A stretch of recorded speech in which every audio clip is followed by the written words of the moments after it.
Buenos días, esta es nuestra presentación del caso clínico de la unidad curricular endodoncia, nuestra tutora, odontólogo Gina Mariño, y está integrado por los estudiantes Luis Montoya, Julián Moreno y mi persona Jason Muñoz. Somos la sección 6 de la Facultad de Odontología de la Universidad.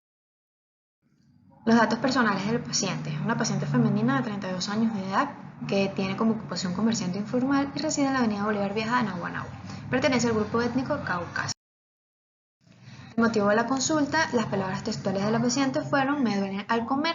La enfermedad actual es paciente femenina de 32 años de edad que acude a la consulta por presentar dolor en la unidad dentaria 16 con aparición aproximadamente desde el 10 de julio del 2019 de gran intensidad que se irradia hacia la zona superior de la cara y se alivia.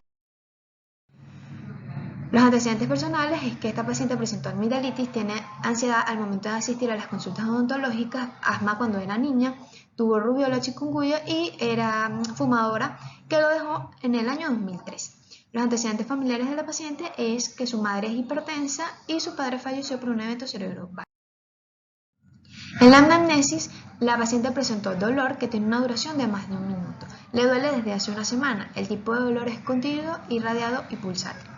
En la escala del dolor del 1 al 10, la paciente presentó un 8 y esta calma con analgésico, específicamente con ibuprofeno de 600 miligramos. En el examen clínico tiene una restauración en oclusal, una caries por oclusal y dio a la palpación apical positiva y a la percusión horizontal y vertical dio negativa.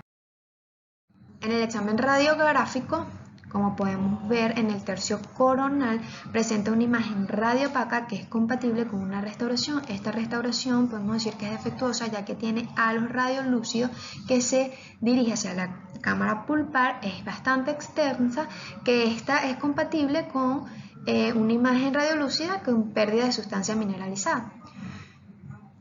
A nivel del tercio medio podemos ver que hay una imagen radiolúcida que es compatible con el conducto radicular, y a nivel del tercio apical podemos ver que hay un ligero ensanchamiento del espacio del ligamento periodontal. En las pruebas de sensibilidad pulpar. Las pruebas de sensibilidad pulpar son más pruebas que se utilizan para poder ver la vitalidad de la pulpa. Esta prueba se clasifican en 4, que van a ser las térmicas cavitarias, eléctricas y anestésicas. En este caso utilizamos las térmicas, que estas se clasifican en frío y calor. Nosotros utilizamos al frío, específicamente utilizamos aerosol congelante o endo ice. Este aerosol congelante penetra hacia las fibras nerviosas, en donde cuando lo hacemos en un diente control, al retirar el estímulo, cese. Cuando lo hacemos en el diente afectado, al retirar el estímulo, el dolor sigue quedando. En este caso, el diente afectado fue el 1.6 y dio.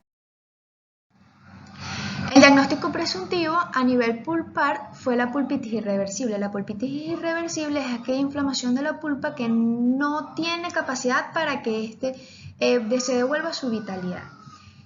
En el caso a nivel periapical es la periodontitis apical sintomática. Es sintomática porque esta dio positiva a la palpación. También la periodontitis apical sintomática, el dolor es continuo, es localizado, es persistente, es agudo y moderado. En el diagnóstico diferencial, a nivel pulpar fue pulpitis reversible y a nivel periapical fue periodontitis apical asintomática. En el diagnóstico definitivo fue a nivel pulpar, pulpitis irreversible sintomático, y a nivel periapical, periodontitis apical sintomática.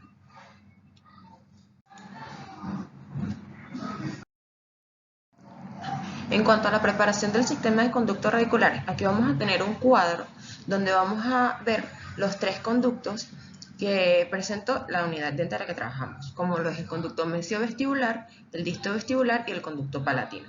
Aquí vamos a compararlos en cuanto al punto de referencia, que es ese punto que vamos a tener en cuenta siempre de donde vamos a medir para tener nuestras longitudes de trabajo. Vamos a tener 2 longitudes, como lo vemos aquí, una longitud tentativa, que es esa longitud que la tomamos con la radiografía inicial, y una longitud de trabajo que va a ser la longitud que obtenemos cuando realizamos la conductometría, y es la longitud a la cual vamos a trabajar el conducto. El diámetro apical inicial Luego tenemos un diámetro apical final y una técnica de preparación. En cuanto al conducto mesiovestibular, el punto de referencia fue la cúspide vestibular. Su longitud tentativa fue de 18 milímetros, la de trabajo fue de 17, su diámetro apical inicial fue de 15, un diámetro apical final de 30.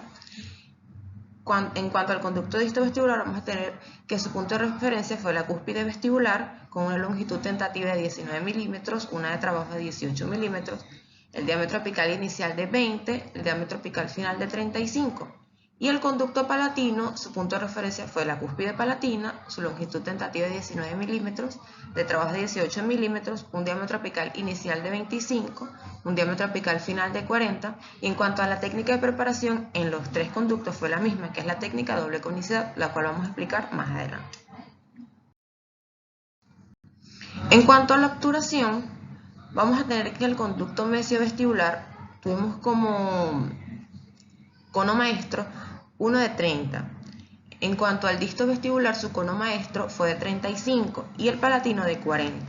La longitud a la que trabajamos en el mesiovestibular fue 17 milímetros, disto vestibular igual 17 milímetros y el palatino 18 milímetros.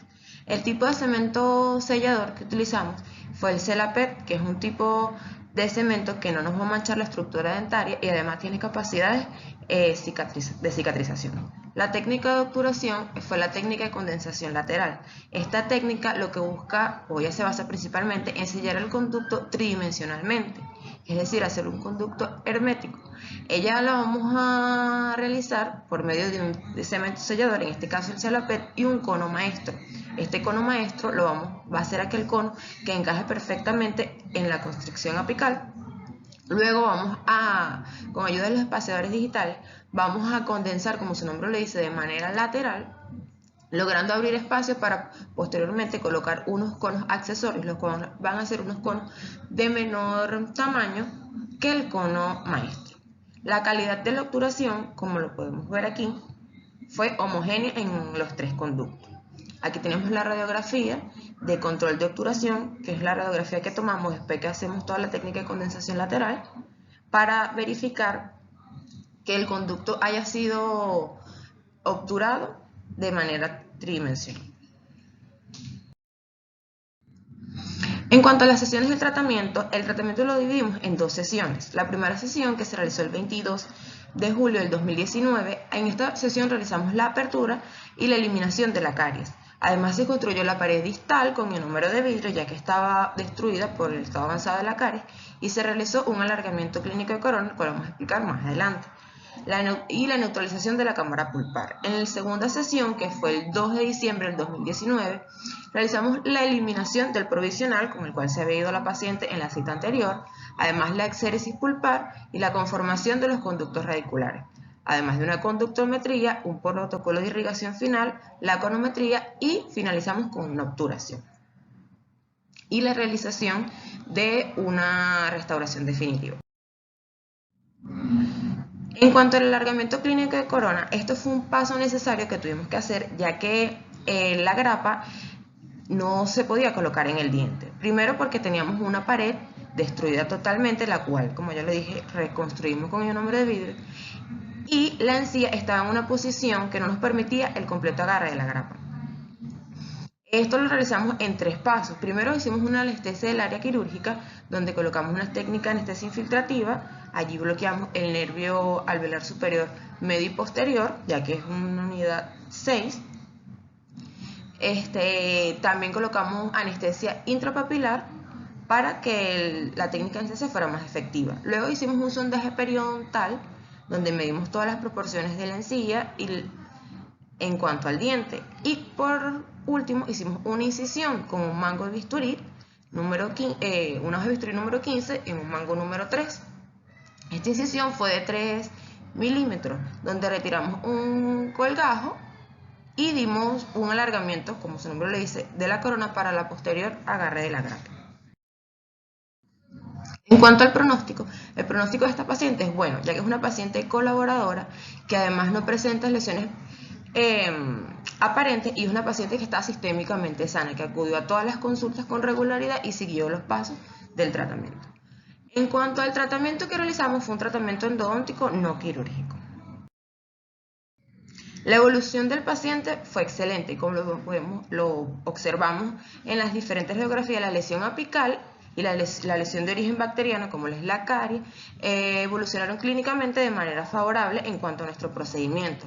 De igual manera, toda la sintomatología que presentaba la paciente en cuanto al dolor, problemas de sensibilidad, desaparecieron al momento de terminar el tratamiento. Aquí vamos a explicar las fases del tratamiento y el instrumental. Principalmente, comenzamos con una fase anestésica. Esto lo hicimos tanto para realizar el alargamiento clínico de corona, al igual que el aislamiento, y en la segunda sesión también comenzamos con una fase anestésica. Aquí que utilizamos el portacarpule, el carpuller de anestesia y una aguja corta, que es la que amerita la técnica de anestesia que aplicamos al paciente, que fue la que expliqué anteriormente. En cuanto a la apertura cameral, fue el segundo paso. Aquí utilizamos nuestra turbina y una fresa redonda. La forma de la apertura fue de forma trapezoidal con su vértice mayor hacia mesial, que es donde tenemos los dos conductos. Posterior a esto, después de realizar una apertura, realizamos un aislamiento absoluto. Este aislamiento absoluto, para ello empleamos goma dique, un portagrapa, la grapa número 7 de Bifride, el perforador de goma dique y un arco de Young. Nuestro aislamiento lo realizamos en 3 tiempos. Primero colocamos o perforamos la goma dique y colocamos en ella la grapa. En el segundo tiempo llevamos la grapa junto con el goma dique al diente y luego de que la grapa estuviera bien ajustada, colocamos el arco de Young para que el aislamiento quedara completo. Luego vamos a las fases de la exéresis pulpar. Aquí lo que hacemos es retirar la pulpa de los conductos que posteriormente vamos a trabajar. Esto lo hicimos con una lima preserie número 8, además utilizamos aguja para irrigar y hicimos una limpieza con hipoclorito de sodio al 5%. Esto para dar una limpieza y desinfección de los conductos luego de retirar la pulpa. Luego hicimos la conformación cameral como tal. Para la conformación cameral utilizamos la fresa endoseta, además de que en ese mismo paso restauramos la pared distal como lo dije anteriormente y utilizamos el explorador endodóntico. La fresa endoseta, como ya sabemos, es una fresa que tiene punta inactiva. Ella nos ayuda a retirar esa parte del techo cameral para tener una mayor visión del campo de trabajo. En cuanto al explorador endodóntico, él nos va a ayudar a encontrar los conductos y además de eso a verificar de que no quede ninguna parte de techo cameral y que esté la conformación completa. Luego vamos a realizar la conductometría. Para la conductometría utilizamos nuevamente el eyector endodóntico, la aguja para irrigar, limas preseries, la regla endodóntica y el endoclín. En la conductometría, luego le van a explicar cuál fue la técnica que utilizamos para llegar a ella. Esto vamos a emplear diferentes tipos de limas de primera serie hasta llegar a nuestra longitud de trabajo o nuestra longitud tentativa. Las limas deben ser milimetradas o medidas con la regla endodóntica, tomando nuestro punto de referencia, que son las diferentes cúspides que ya nombré anteriormente.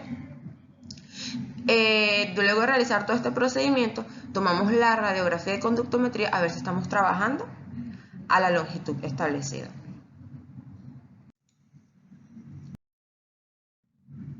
Fases de tratamiento instrumental. Bueno, antes de la conometría se debería realizar lo que conocemos como protocolo de irrigación final, que consiste primero en inyectar intraconducto la solución fisiológica para luego suministrar lo que es el hipoclorito de sodio hacia el 0.5% por 1 minuto. Luego lavamos el conducto nuevamente con la solución fisiológica y vamos a introducir en este caso el ECDA al 17%.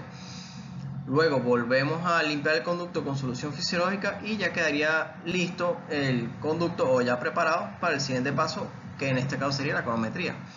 Bueno, esencialmente para la conometría necesitaremos conos de papel y conos de gutapercha. Conos de papel porque tiene que estar completamente seco el conducto y los conos de gutapercha porque es el material de obturación en este caso.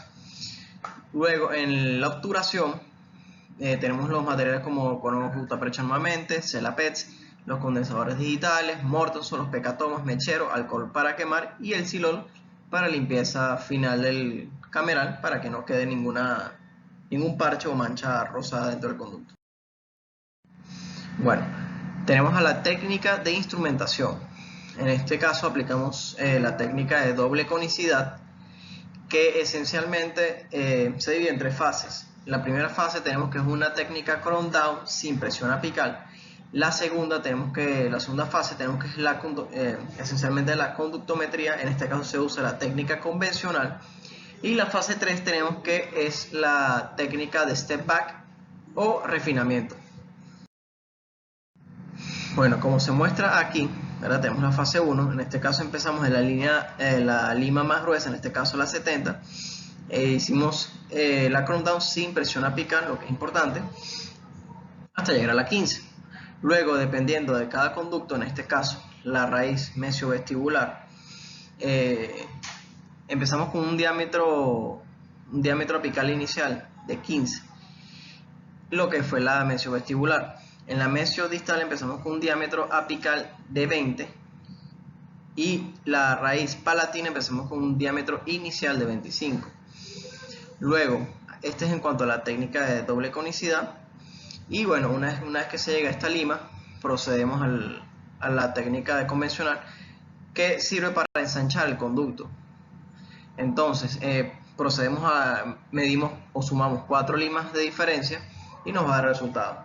En este caso, 4 limas más de lo que medimos nos va a dar lo que conocemos como la lima apical final o la lima maestra. De aquí nos vamos a regir para seguir a la siguiente etapa, que es el step back. Y bueno, una vez del step back, el step back tiene como finalidad hacer más que todo el conducto de la manera que queremos, y gracias a las regresiones que hacemos lo que conocemos como el refinamiento. Bueno, vamos a agarrar el caso de la raíz mesiovestibular, que empezamos por la de 30, luego vendría la lima de 35 y así sucesivamente, pero siempre vamos a regresar a la lima final. Entonces nada, comenzamos por la de 30, luego a la de 35, volvemos a la de 30 y luego a la de 40 y así sucesivamente. Como dije, esto es para refinar el conducto, que quede sin escalones y sea efectivo en cuanto a la finalización del mismo para su obturación. Bueno, en este caso, ¿verdad? Este fue un artículo que sacamos del Journal Endodontics of America, ¿verdad? Trata acerca de la microbiología en una caries dentinal profunda, desde una pulpitis reversible a una irreversible. Básicamente nos habla acerca de la microbiología de cada uno y las diferencias. En este caso, en una pulpitis reversible, tenemos que los microorganismos que se evidencian en la mayoría de los casos son los Veillonellas y en este caso serían los lactobacilos. Veillonellas y lactobacilos, cosa que en la pulpitis irreversible se evidencian netamente los lactobacilos. Sabemos muy bien que las caries llegan a través de los Streptococcus mutans, pero ellos crean un equilibrio perfecto, me estoy hablando de los lactobacilos, y vamos a decirlo así, que se ayudan entre ellos y crean esa atmósfera acidúrica y acidogénica. Entonces, bueno, este artículo se agarraron varias muestras en diferentes dientes, se evidenció varios casos y bueno, la conclusión fue relativamente, específicamente es que netamente cuando hablamos de una pulpitis reversible, los microorganismos que van a dominar o predominar ahí van a ser los lactobacilos. En este caso estamos hablando de pulpitis reversible porque es acerca de nuestro tema de nuestro paciente. Y bueno, nada más que agradecer a ustedes por escucharnos y bueno, siempre parece imposible hasta que se hace. Muchas gracias.